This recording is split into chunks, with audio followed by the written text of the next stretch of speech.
F'dak iż-żmien Ġesu telaq lejn il-Galilija għax hu stess xehed li profeta m'għandux ġieħ f'pajjiżu. Mela meta wasal il-Galilija, il-Galilin laqgħuh tajjeb billi il-koll raw kull ma kien għamel f'Ġerusalemm f'jum il-festa għax huma wkoll kienu marru għall-festa.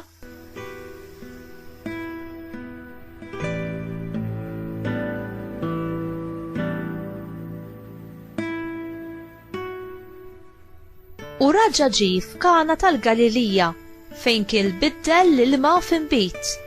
Issa f'Kafarnaum kien hemm uffiċjal tas-sultan li kellu ibnu marit. Meta sema li mal-ludija Ġesu kien ġie fil-Galilija, mar għandu jitolbu jinżel u jfejjaqlu lill-ibnu għax kien wasal fl-aħħar. U Ġesu qallu: jekk ma tarawx sinjali u eġubijiet ma temnux. Qallu l-uffiċjal: inżel mulej qabel ma jmut lit-tifel.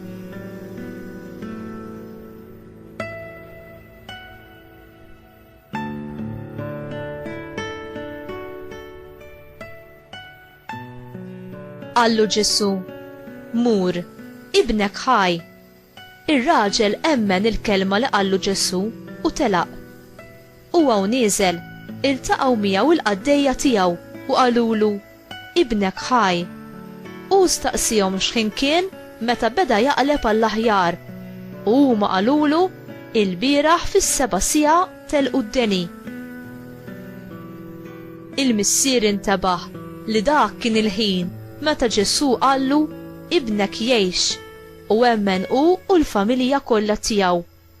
Dan kien sinjal ieħor, it-tieni wieħed li jagħmel Ġesu meta ġie il-Galilija mill-Ludija.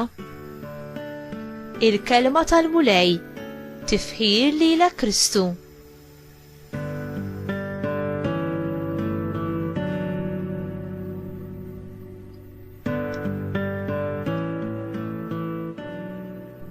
Inti tersaq lejn Ġesu bil-fidi li jistenna minnek għal-fejqan, għal-maħfra u għat-trasformazzjoni fil-qdusija tixbaħ lil tiegħu.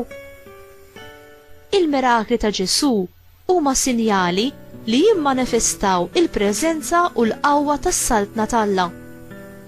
Meta uffiċjal qoli li probabbli kien mill-qorti ta' Erodi sema bir-rapporti tal-predikazzjoni u l-mirakli ta' Ġesu, u iddeċida li jfittex lil Ġesu biex jitolbu favur speċjali.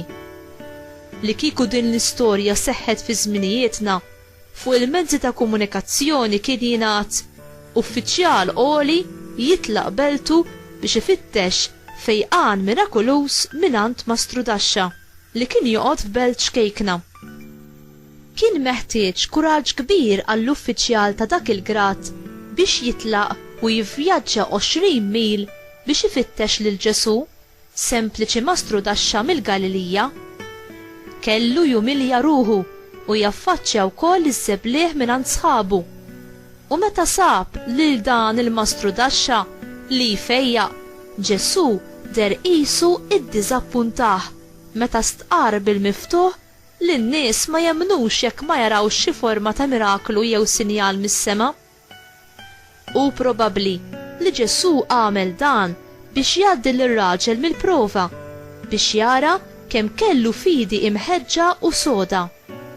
Jekk jaqta' qalbu u jerġa' lura irritat u kien juri li mhux sinċer. Ġesu li għaraf x'tip ta' fidi kellu batu d-dar biċ-ċertezza li t-talba tiegħu instemet. U probabbli li ma kienx faċli għal dan ir-raġel biex jitlaq minn ma' Ġesu u jmur lura d-dar biss biċ-ċertezza tal-kelma li taħ Ġesu li ibnu kien se jfeq.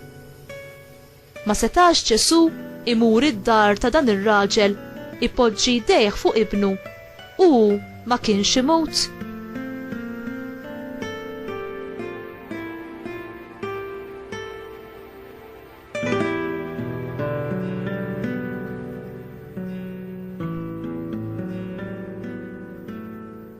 L-uffiċjal emmen f'Ġesu u ħadu fil-kelma mingħajr ma ddubita jew qatt jitħasseb. U kien lest li jmur lura d-dar u jaffaċċja s-seblieħ u t-twaqqih ċajt minħabba li kien poġġa l-fiduċja tiegħu fil-kelma ta' Ġesu. Il-ħniena ta' Alla turina l-imħabba ġeneruża tiegħu, imħabba li tmil lejna biex twieġeb għal miżerji u l-ħażen tagħna. Hemm xi erja f'ħajtek fejn int teħtieġ fejqan, maħfra, bidla u tiġdid? Jekk tfittex lil Mulej fiduċja u bil-fidi li jistenna minnek, u ma jiddiżappuntakx. U jiġi jiltaqa' miegħek aktar minn nofs triq u jagħtik dak li teħtieġ. Il-Mulej Ġesu qatt ma jirrifjuta lil min ipoġġi il-fiduċja tiegħu fih.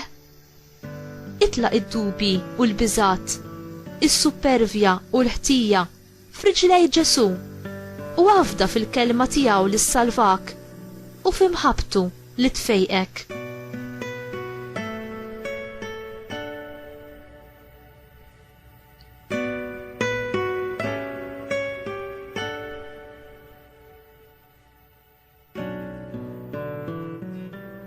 Mulej Ġesu, imħabtek qatt ma tiġi nieqsa u l-ħnina tiegħek ma tispiċċa qatt.